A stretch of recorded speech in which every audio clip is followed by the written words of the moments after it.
go. Ame. I go. Ame. I go. Ame. I go. Ame. On yakapona trade upon Kwame sa. Say ya. Ya. Asasiyan sa. Ya. Asobi beje sa no. Ya. Nan isi ketwan sa. Ya. Nan tigre sa. Ya. Nan kumie sa. Ya. Nan Kwame sa. Ya. Nan o beje sa no. Ya. Shangon Jakutin sa. Ya. Ogun sa. Ya. Aso Tana sa. Ya. Aso Botu Prince sa. Ya. Nan Kweku Deku beje sa no. Ya. Nan Kofi Etia beje sa no. Ya. Aso Abanansa. Aso Chipmansa. Ya. Sili Freda Zili Danto Adanoma. Ya. Nana Kokoba Bejan Sano. Ya. Mamkumba Lampa Bejan Sano. Ya. Mami Wata Bejan Sano. Ya. Aso Surgery Yansakron Bejan Sano. Ya. Aso Sankofa Bejan Sano. Ya. Su Nigeria, Mississippi, Potomac, and Acostia. And so, Ya. say yeah. Ya. To all the sacred waters, rivers, and groves that our ancestors have crossed, whose blood has filled the waters, we call upon those sacred waters. Say yeah. Ya. We call upon the powers of the wind. We call upon the powers of our clans, all the clans from North Africa, South Africa, East Africa, West Africa, to the Americas, to the Maroons, to the Parmates, to wherever we have crossed. We call upon you. Ya. We call upon those ancient and those most dear, those most revered. We call upon those honored warrior mothers, those warrior fathers, our ancestors. Ya. Nanayara Parabiansa, Nanayara Denizulansa, Okofu Kwesi Penyin, Okofu Kwesi Penyin, Insa Samafo Nanano Bejasano, Omo Sano, Mark's Messiah Bejasano, you can say yeah. Ya. Nanayara Santua Bejasano, Yeah. Mark's Messiah Garvey Bejasano, Yeah. Ose Tutu Bejasano, Yeah. Fanny Lou Hamer Bejasano. Ya. Mama Nzinga Warfield Copy Bejasano, Baba Jimo Koyate Bejasano. Ya. So if you call any honor warrior ancestor, you can just say one or two. Nat Turner. Sa. Imelda Rogers. Sa. Sa. And now you call upon your personal family ancestors, those names that you know and those names that you don't. So I'll call Grandma Adeline Thomas. You can say yours. Suleiman.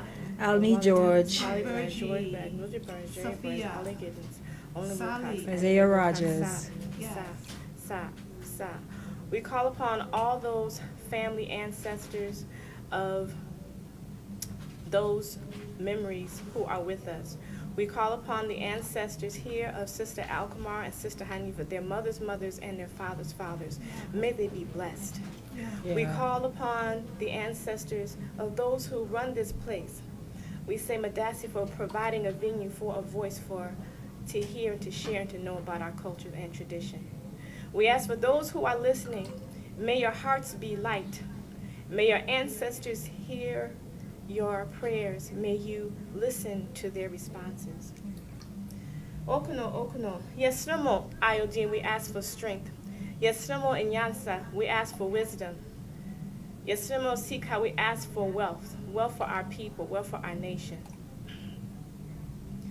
Mipatro Eme Okomfo Ama Nyamekye, Asua Jubiyeti, Asua Abner Yeti, daughter of John Gittens Sr., John Gittens Jr., Ordy Gittens, granddaughter of Mildred Burns and Jerry Burns, of Ali Lee Gittens and John Gittens, of the Gittens clan, McCoy clan, Wright clan, Byrne clan. I come before you and ask you, me Paucho Asua Asurjabi, to help me to be the mouthpiece of what you need to say to our people today. We ask for healing and clarity and insight. And may we all be uplifted by your work. We call upon the energy of our ancestors, of the deities, to fight for us, because this is a war that we are against. And we know that our ancestors are our greatest strength, that you are our greatest allies, that you fight, that you can see the things that we cannot see for ourselves. We ask Okuno that those who are listening, may they be protected. May they be protected against the onslaught of fight that is against us as African people. May their children be protected. May the elders be protected. May we have sound minds, sound bodies, and sound spirits. Yenanan and Kwaso, we say Medowasi, we say thank you. Madasi, Madasi, Nanano. Thank you. Welcome to the Empower Hour. with another super duper special edition. Yes. We here in the studio, I am AlQamar. And I am Hanifah. And we are here with the special, the lovely Okomfo Ama Nyamekye. Yes. Thank Welcome. you. Thank you so much, Mama, for joining us today. And thank you so much for that beautiful libation to Thank start you for us off. inviting the energy that is now present. Thank you so much. I feel so wonderful. Today's show is about honoring our ancestors. So, Yay! we have Mama Ama here with us to talk to us about how that's actually done. We hear it all the time. Yes. Yeah, our ancestors and honor the ancestors, but do we really understand all that entails and what that means?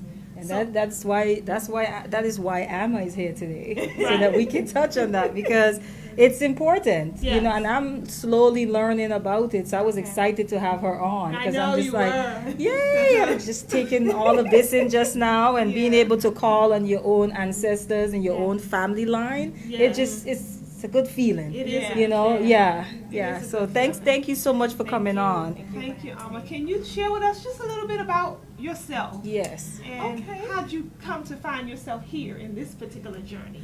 Okay, well, my name is Ama Nyamekye. I don't know which camera I'm looking at. I'm just talking to you all. Right here. This is you right here. All yours. Yes, and I am an Okomfo, trained in Okomfo in the Akan tradition out of West Africa, Ghana.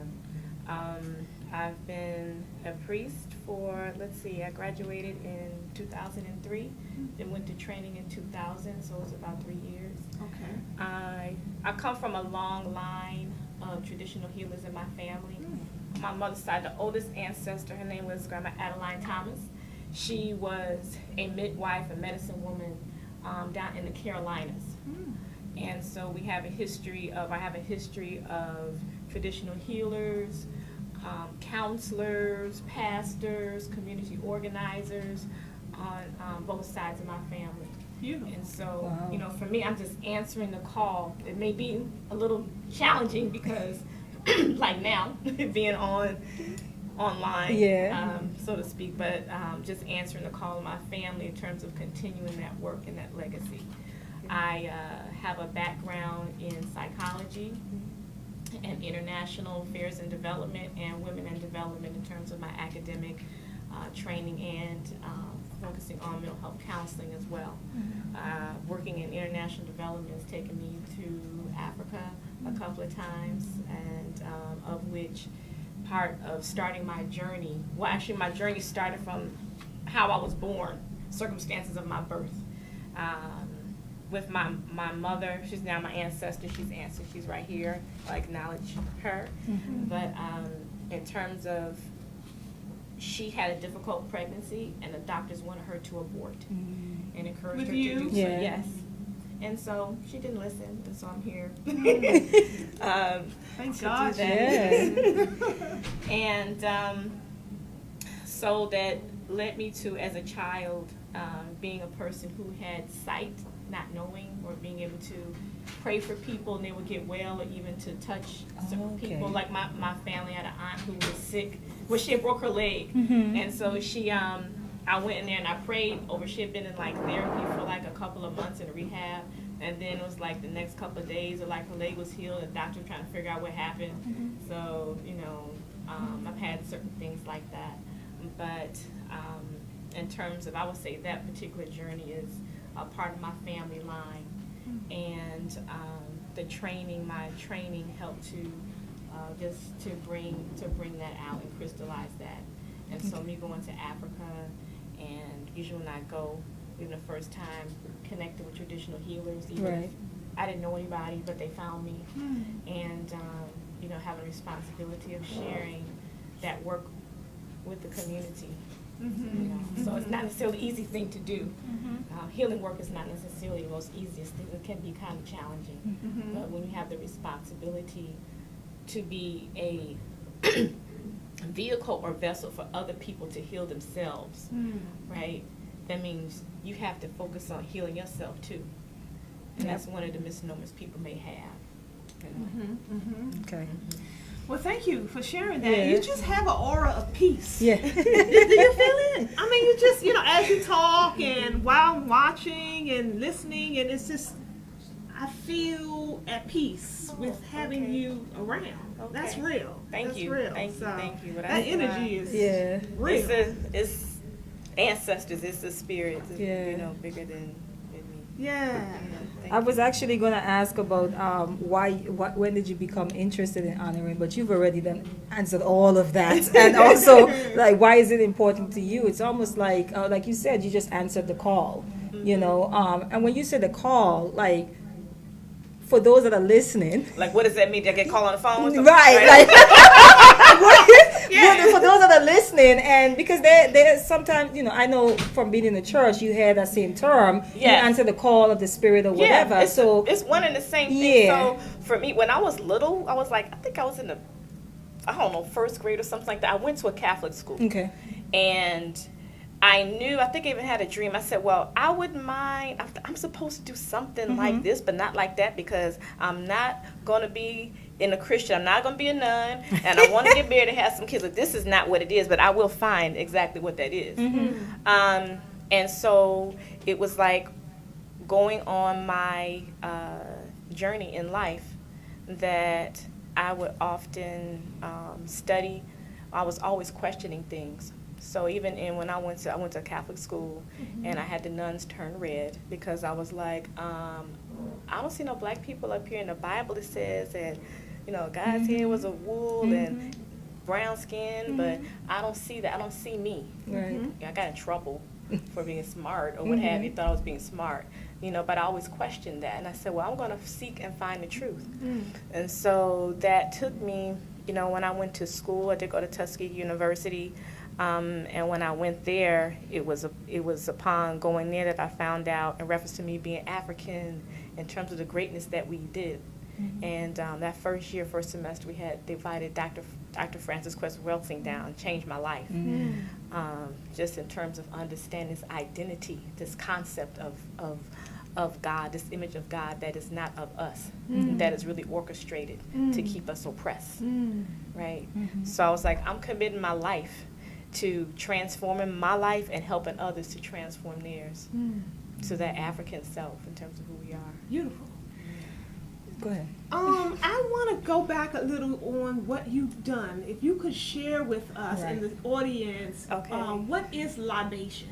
Okay, so y'all asked me to libation. So basically, libation is one of the oldest forms of prayer for humanity. For humanity. And basically what we're doing, we, as us being the first humans, we mimic nature. And what's important to us is our relationship to nature and our relationship to each other.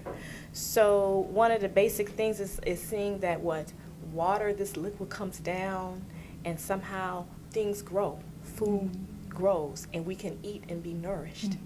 How can we honor that process? How can we honor the process of when a child is born, that there's water that comes? What is this sacred water, the primordial waters? So we have a way to acknowledge that in a form of prayer. And so it's often water or some other type of substance that could be taken from a fruit or grain or herbs that transforms itself into spirit, which is where alcohol comes from, or is spirits. Is to help to cultivate the spirit. So when you use it, you are seeking to transform a thing, transform our behavior, transform a condition, and you submit humbly to that. So people pour libation for different things. We did this to open the occasion to ask God to please bless this occasion, this event, and may it impact somebody else's life, right? So you do that. You do that for your prayers. You do that when somebody is born, for a funeral, a wedding, a house blessing, any occasion to plant a crops, to do a call for war, such as in the Haitian Revolution, when there was a fight for our survival and we won. You're asking the forces, the divine forces, to work in our favor for justice, right? to give us peace. So we do libation for that reason, and they're generally, first I have to say, because I know there are probably other people listening from different traditions, that there are over 2,000 different ethnic groups on the continent, and not to mention us Africans in the diaspora. And all of them, most of them have ways that they pour libation. Different ways, different things, different. So this is I just want to focus on a very basic component. So you call on the Creator. That's what I did, call on the different aspects of God. That which you depend upon, that which you can lean on.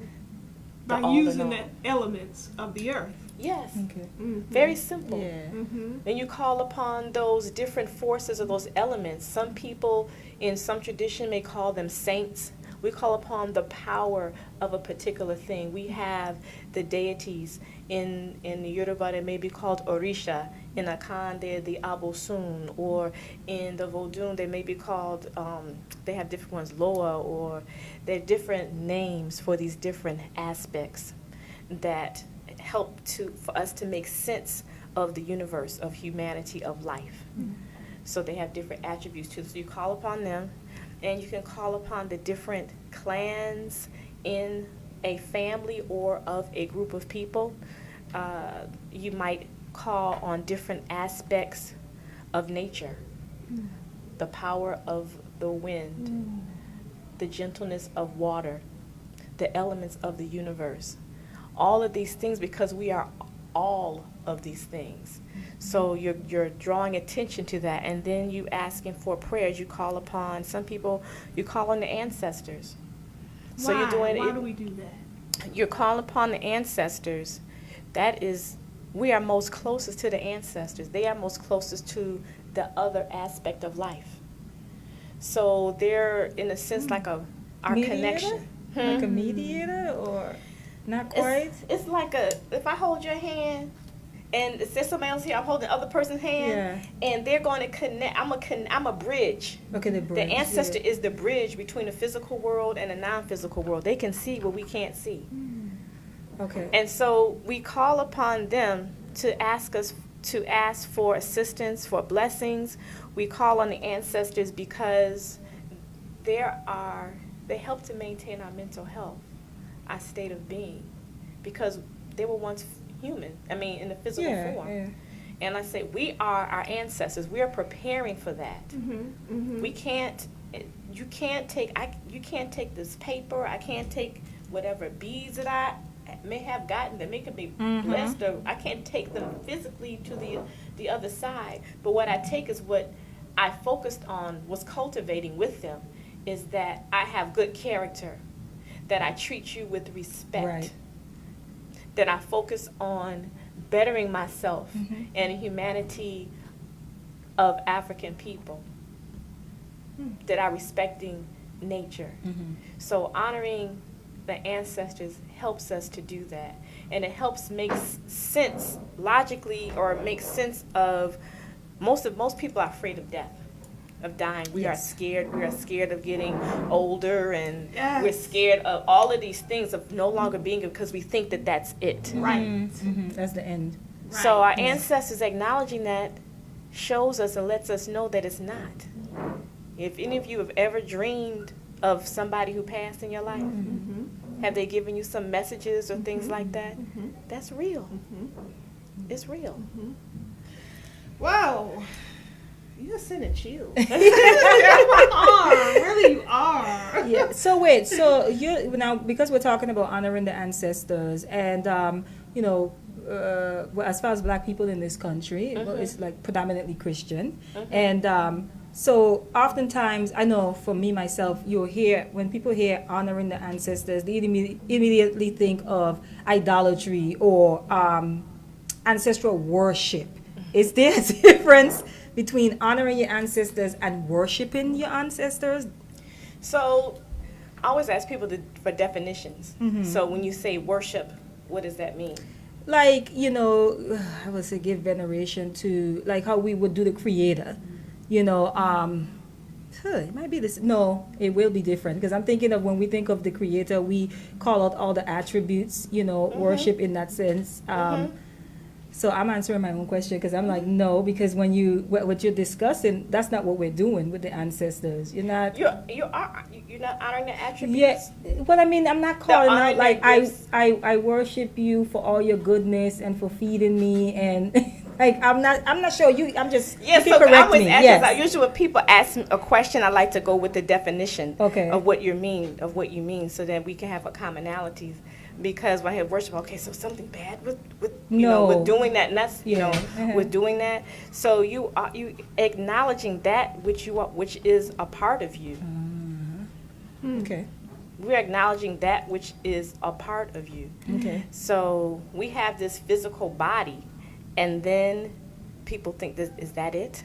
Okay. Just like, you can feel, you're honestly saying that you feel something. Okay.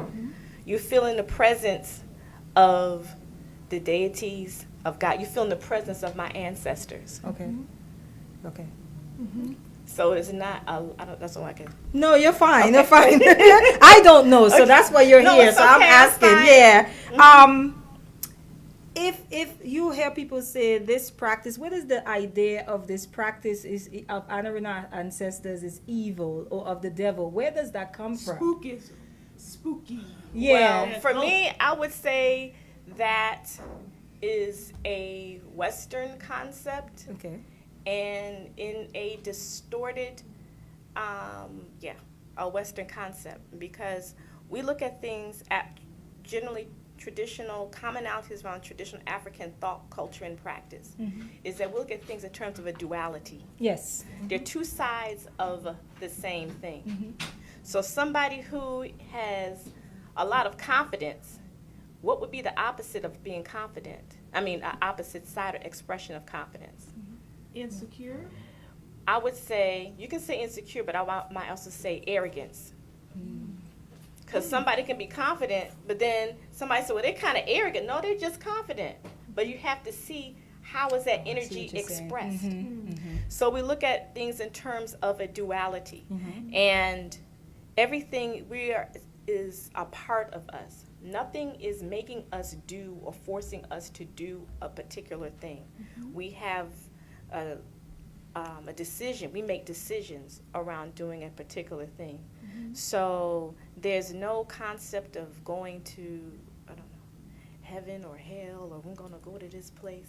There is a concept of what I want to say. They do have what they call make a judgment when we pass this physical world, where all of our deeds are weighed. The most common one that people most are familiar with is the weighing of the hearts in ancient Kemet. Yes, the feather of mine, that your heart is as light as a feather. That your deeds are as light as a feather.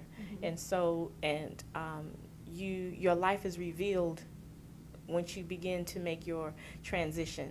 And then, what did you do? Were you of a good character? Did you have sincere intentions? What was the outcome? Right? So, now who determines this? Because I know in certain religions, they feel like you're gonna burn in a place eternally if you don't have those good characteristics when you pass. So there's the concept of hell. That's what. Right. What I can speak on is on African traditions, and that still is like this suffering, like this.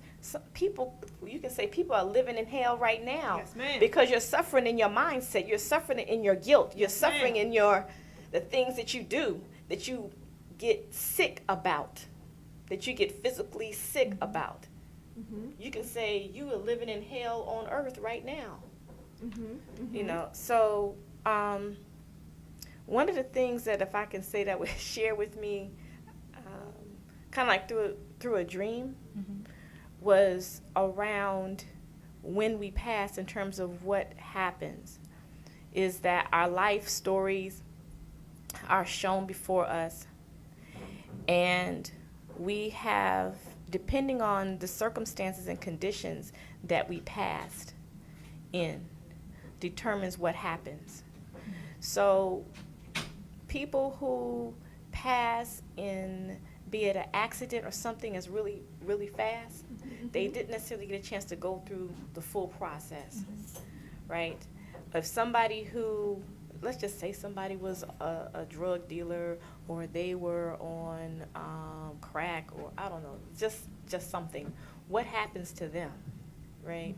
So a lot of times in some traditions, if somebody passes, they can consult and see what's the condition of this person's spirit, what needs to be done to help to elevate them.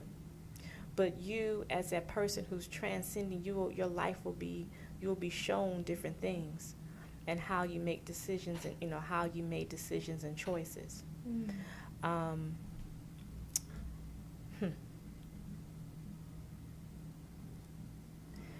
And so it's like, if you do something, do you have the opportunity to come back? It's like a discussion that happens. It can be like a discussion. And sometimes people who die with unresolved issues, they remain in limbo.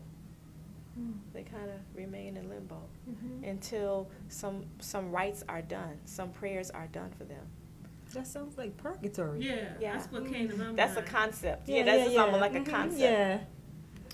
So I want to know, those who will say, and there are those out there who see this and watch this, and will say, "We're not African. Why you leave that African stuff alone? We're American now. We're in this land. We don't do things like that. Leave that stuff alone. Leave that in Africa. Why are you getting all this stuff from Africa and bringing it here?" What would you say to a person who thinks like that? What I would say is, I may say a couple of things, but that is a person's choice. Yes. You decide what you're going to do. I'm not forcing you to do anything. I know it speaks to my spirit. I'd rather spend my entire life figuring out what particular group I'm from, what clothes I'm supposed to wear, how my hair is supposed to be from an African perspective than a European perspective any day. That's going to bring me more peace of mind. You can have the confusion if you choose to. But for me, and how my life, African spirituality, and living African culture, and seeking to be a student, I have to definitely say I'm a student of African culture. I'm learning. I'll be learning until the next generation, next lifetime. But what I know for sure is that focusing on our culture and our traditions strengthens us. Yes. It's our immune system. It's our life force. It's our weapon against the oppressor. And that's been proven. But go ahead. No, go ahead. No, I just have a question. As far as honoring the ancestors, can we still practice our own respective religions and also honor our ancestors? Oh, even absolutely. pouring out libations the way you did? Okay. Absolutely. Okay. Absolutely. Doesn't have Because I think anything, people think it's either or it's sometimes. not either or. Okay. One thing about African people is that we are inclusive. Yeah. It's everything. Very true. It's a Western culture that wants to seek to segregate and say that you can't do a particular thing. Okay. And I'm gonna and so another question I had, one of the benefits I see of honoring the ancestors is that I think from growing up, it's almost like someone passes and everyone just moves on. Not everyone, but at least for me, it's like, okay, this person, because I've had some people that have passed in my family, and it's like you have the memories of them.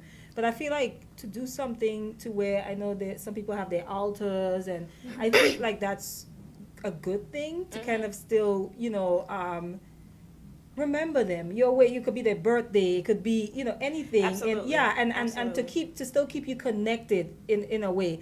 That's one of the benefits that I see of it. But the question that I had was, are all our ancestors worthy of being honored? Because some ancestors were nasty. And do I really want to give you any fruits on the altar? I mean, well, I have an answer for you. Actually, Okay. what I did when I do something like this, well, yeah, I understand what you're saying. But what I did, Sorry. I'm gonna read something. Okay. I went to ask, consult the shrines, the deities, ancestors in terms of what should the focus be today? What message do you want me to say, to give? And so it was around this question. Okay. that you asked. So I'm going to read it as best as I can. Okay. It says to call on your ancestors. It's important for you to call the names of your ancestors. Those who hurt you are wounded soldiers, wounded warriors. And oftentimes those who are wounded attack those who are tending to their care. Those who are tending to their injuries will pull you in the pit with them. So do you fight them or do you fight together to get out? When someone throws you in a pit or sets a trap for you to fall into the pit, do not be angry at the person who falls on top of you and breaks your leg, for they were also thrown into the pit. And in order for them to gain comfort from their fall, they have to shift another way, which causes you to suffer. Tend to the wounds, but don't blame the wounded. Tend to the womb, but don't blame the wounded. And when you get out of the pit, make sure that that hole is sealed up, that the pit is closed. Destroy the thing that made the hole for you to fall in. They need healing as well, but it's not your fight. Only fight to get out. Fight together. Any other reason is a distraction. They are distractions and obstacles in your way. Know what it is, and you will know how to use it and its purpose.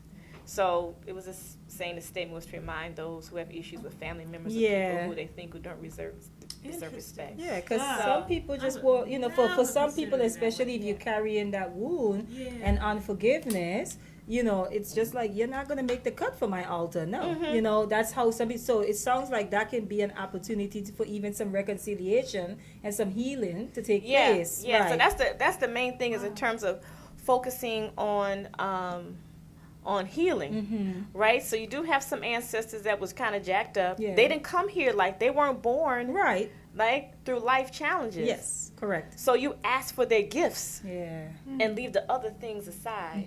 Give me your brilliance, but not your drunkenness. Got you. And I think even in that, Ama, I feel like even in the being here in the land of the living, with your ancestors, you have to be able to see past their, the stuff that, like the drunkenness and, their flaws. That's what I'm trying to say. See past their flaws and look for the strengths that they did have. You have to be willing to do that. Because even with each other, we can cancel each other out just from one, AlQamar do something and it's like, this is how AlQamar is at. So I don't want to talk to AlQamar anymore because of that one thing. But AlQamar also have all these other strengths that now I am denying myself access to because I'm focused on that one thing. And that's where the relationships of the living become important. They're just as important as the ancestors, just as equally, but we spend a lot of time here, I would say in the diaspora, those of us who are learning about our ancestors, we do a lot on the ancestors, but not just as enough on the living, on our personal relationships, because it's painful, you get angry, we have a whole lot of trauma. And I think we tend to forget easily that we ourselves aren't perfect. Absolutely. No, we're not. We cut people off, we shun them, we destroy them for their flaws as if we are perfect. So that's what I say in society. When I hear a lot of things in terms of discussions that we have in the community, be it in a public discussion or be it online, what people do, they call somebody a name. They insult them.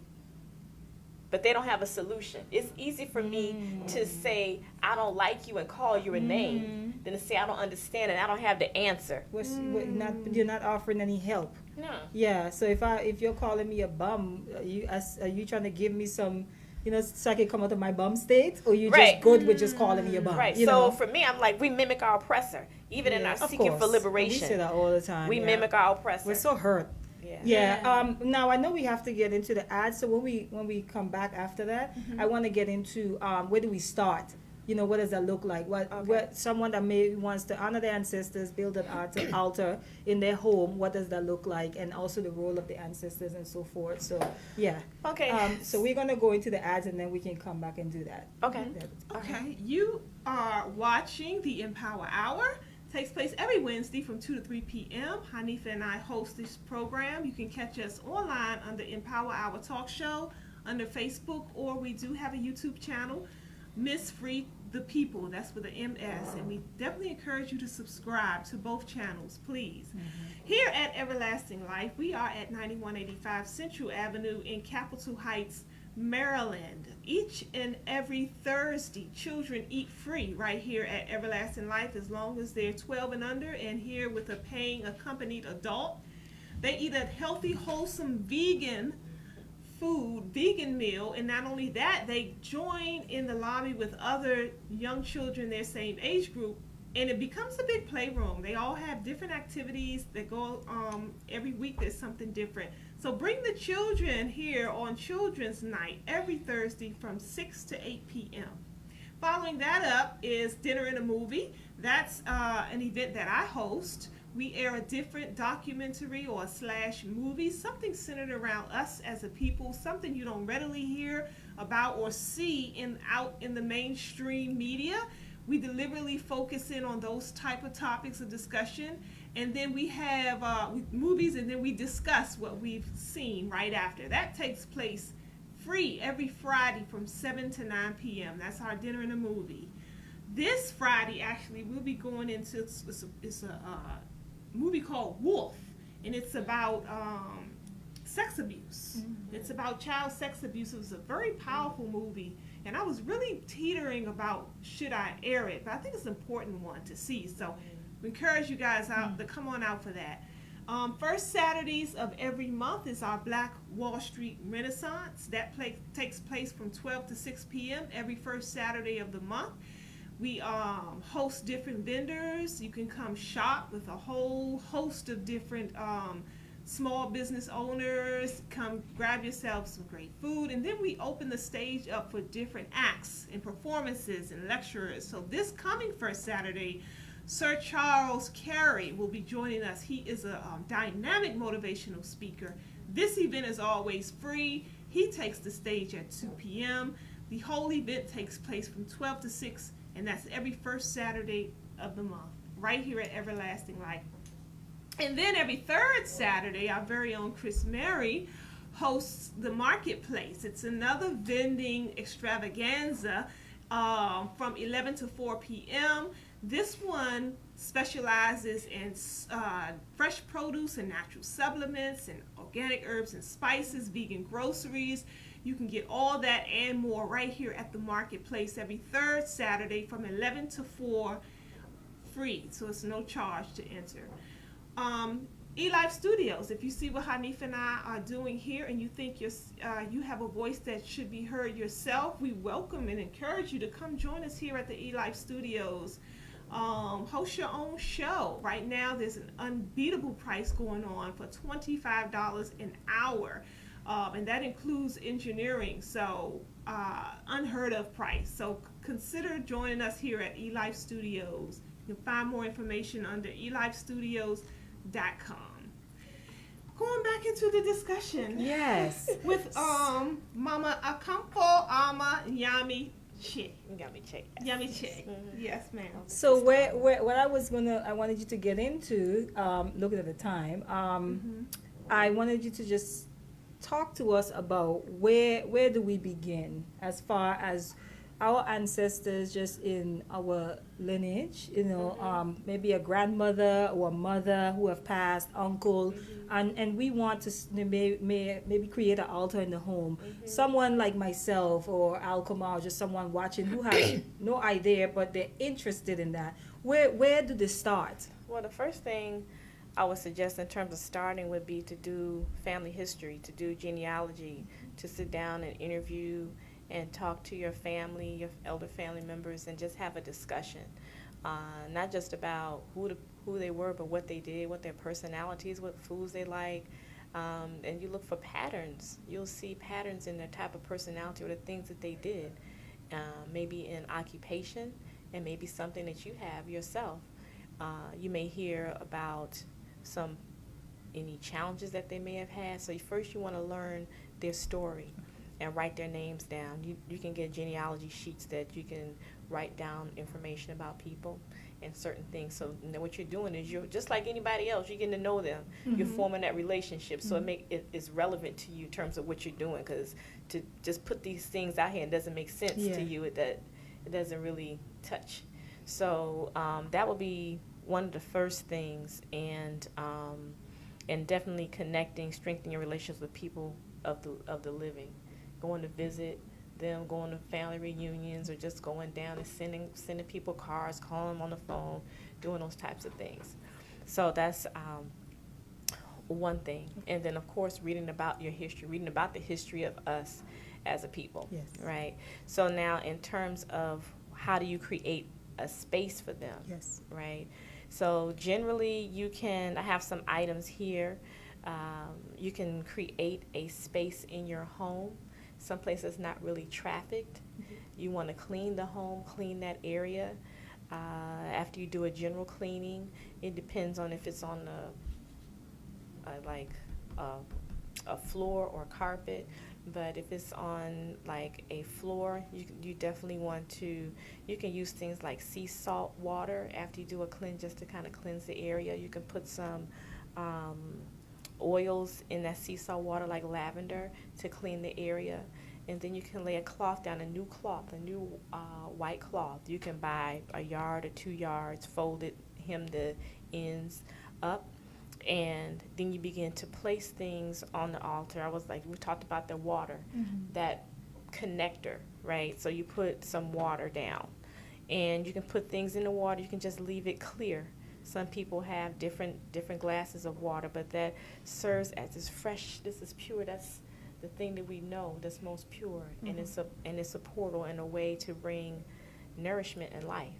So you put the water down, and then you can build around it. You always want to have some flowers or something, a plant that's there. That connection, that reproductive, that connection, that nourishment, that's there. The candle, you can use a candle. It draws, it's a light. It draws attention. So you're creating a space oh, okay, just like we see a star. Where to go? This is North Star. They see, oh, this is a star. I'm coming here to this place, and you can put then you can put their names or pictures, if you would like, of them. So like here I have this is my mom, this is my father, right here, the programs, and then you put honored ancestors. So we got some people here. So it's Marcus Garvey, right? So we have some Mary McLeod Bethune and some other ones. You can put yours, Mark. Yeah. Well, can they see them? Oh. Here, I'll let you do that. I'm not good with this thing. I'll let you do all of that and pass it on to you.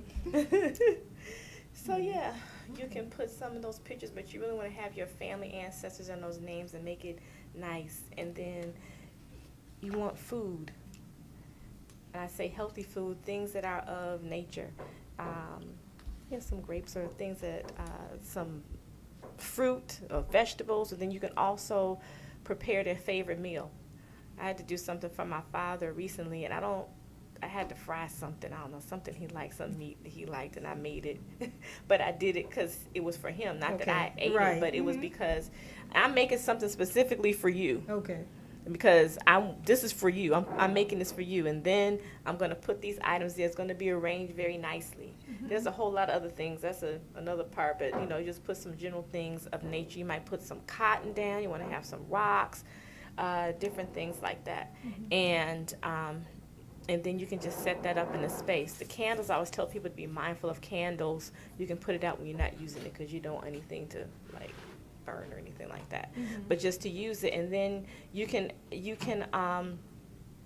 pray on a birthday or any other time if you need solace or peace. If you just want to pray and talk to them, you want to talk to them. I talk to my mom or my father just like they're there. Right.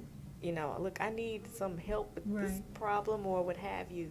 And just to acknowledge and thank them. And you can also ask them for assistance. Look, I know you didn't get along with such and such, but I need y'all to work that out up there because it's getting me. I'm having some problems here. You know, so you utilize them. When I earlier I was saying that our ancestors helped to restore our mental health, is that we have lineage challenges. So just think about something that's very difficult for you to get over, and you're like, why am I like this particular thing? And you may find out that in your family there's a history. Maybe somebody got some anger. Maybe they hold grudges, or maybe I don't know what it is, anything. And so you can ask your ancestors, look, we got to work this out. Help me to resolve this. Because when I resolve it, it's resolved with you in the ancestral realm and generations to come. Now, when we ask the ancestors for assistance, so we ask the question, are we to look for this voice from heaven, or how do ancestors, how would you, from your experience, how do the ancestors answer? In many ways. Okay. In different ways. It can be, I was at a retreat recently, and I got a song, and it was a song that I needed to hear. I was like, oh wow, I needed to hear that. Those are messages, because it spoke to me what I needed at that time. And I didn't have an answer to what I was dealing with. So you look for answers in those things, right? It's not so deep. I mean, it's not. I mean, it is deep. Trust me, it is deep. But then it's not deep. Like, for instance, in a personal scenario, my aunt, who's no longer with us, Aunt Virgie, she gave me a mirror when she before she passed. And I plan to keep that mirror forever and pass it down. Well, long story short, someone broke the mirror. Oh, that's that. Okay, Yeah, the same mirror. in Okay. my home. And I was so distraught about it. So distraught. I mean, they broke it in two. It was an accident. But within a week, no, it wasn't even a week. Within about 3 or 4 days' time after that incident, I had like 4 different instances where people were bringing me mirrors. I was like, what is this? Wow. My brother called me, hey, I got a set of mirrors if you need them. He didn't know anything about what just happened.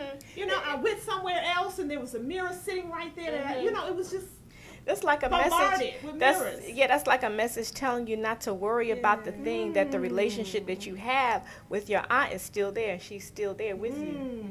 It's like consolation too, since you were so distraught about it. Was she like a person who liked to dress up or things like that? Yes, she liked to dress up. She liked to look nice. She's with you. Yeah. That's who. We have to be doing something. Anyway, Yeah. that's who is with you here. Yeah.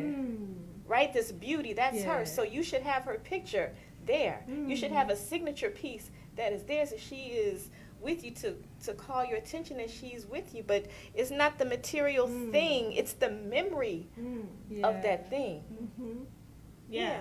It was just like saying it. I got the response as, here. Yeah, don't worry about it. Exactly. She said, you worried about more. Yeah, you want some more mirrors? Yeah. It came from all over the place. That didn't break my connection to you. That's what she's saying. That didn't break my Relax. Here, let me show you. Yeah, so that's how the ancestors work or come to us if we pay attention.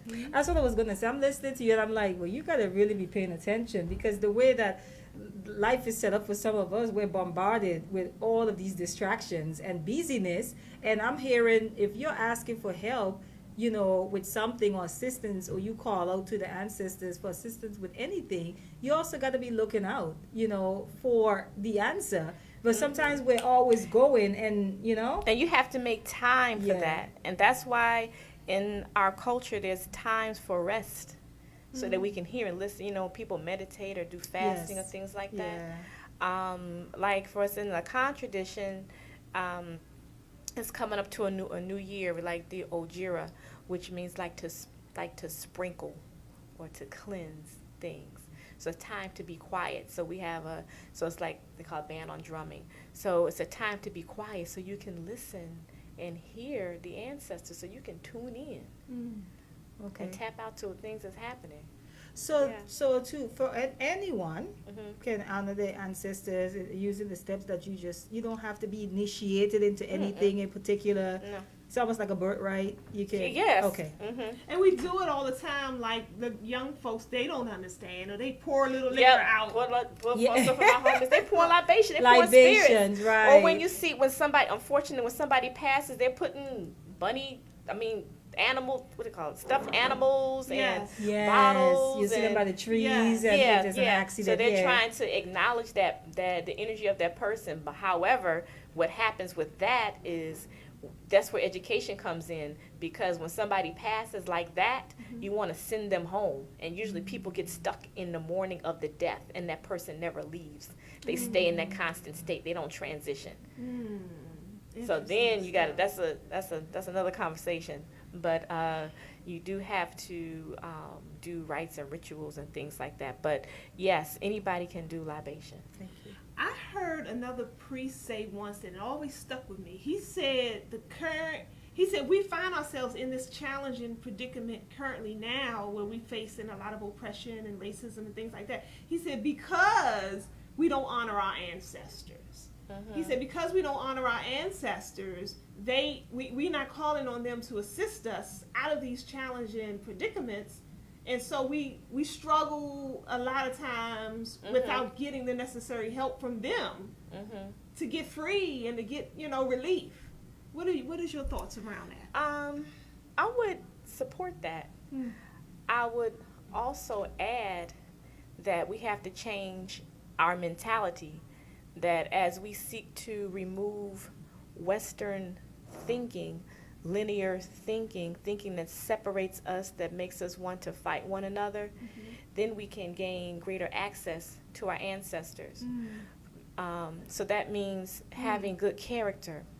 A general thing about honoring the ancestors, they're the mask, sacred mask, and a lot of them represent the ancestors, and some of them represent attributes or virtues, like the virtues of Ma'at, those principles.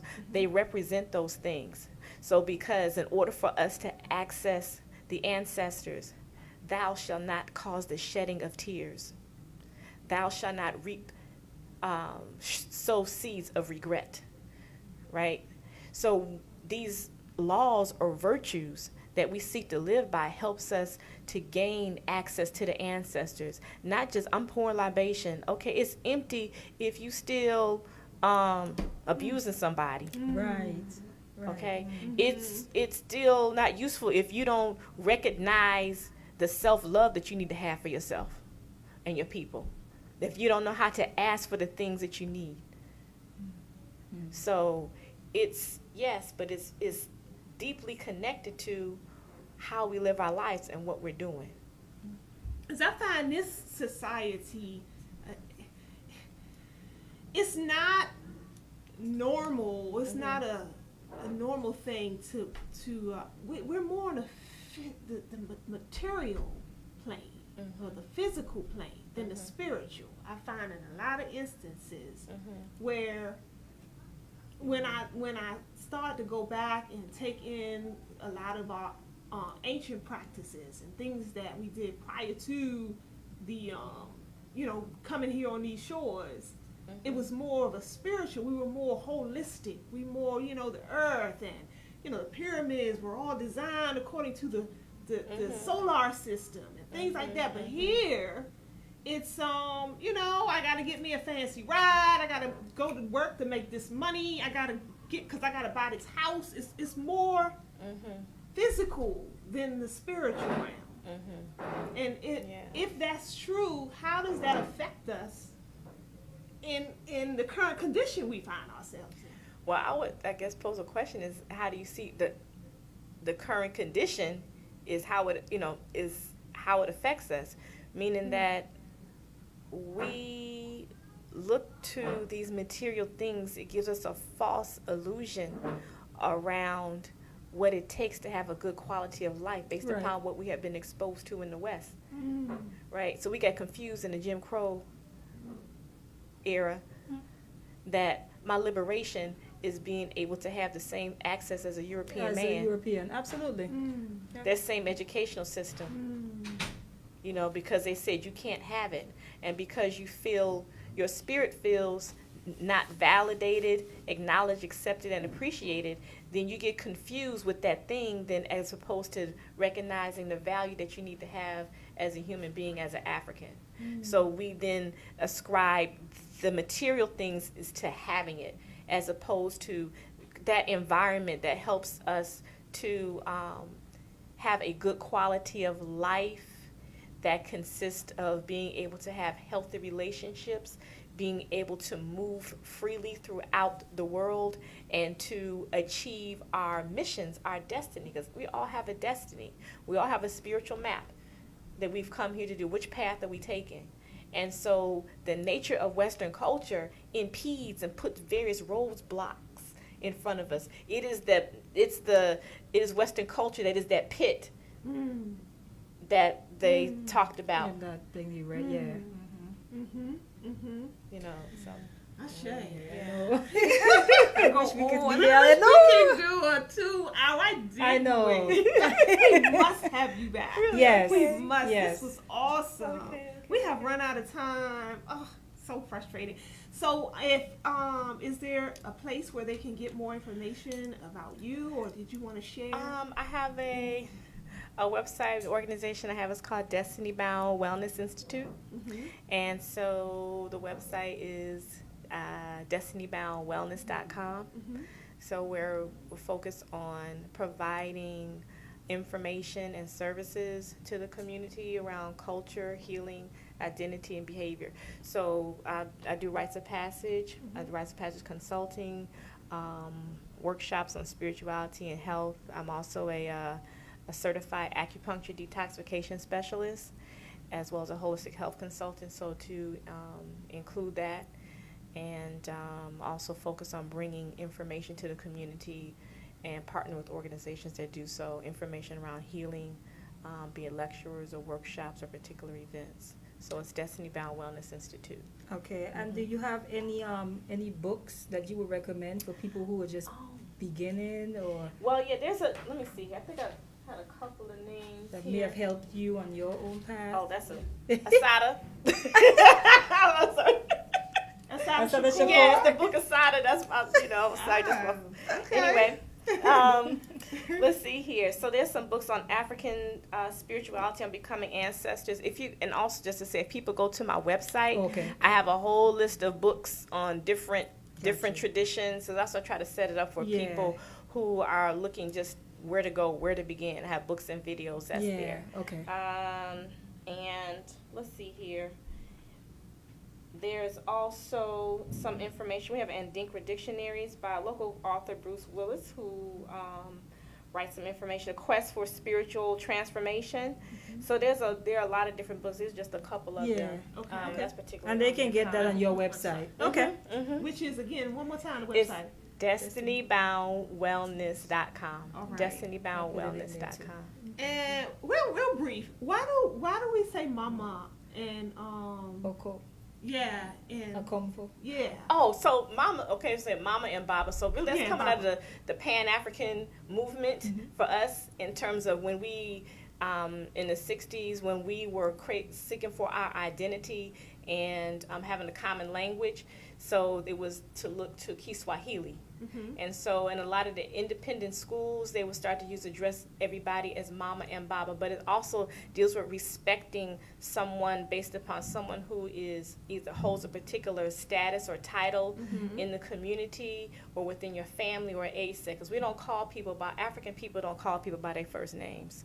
Unless, we're peers. You can call me Ama, I don't, But if it's somebody who is like older, you're going to say Miss whomever, Miss Jones, or my grandma used to call her Miss Mildred or Miss Ali, or they do that. They give as a deference, as a form of respect. Okay. Yeah. Thank you for that.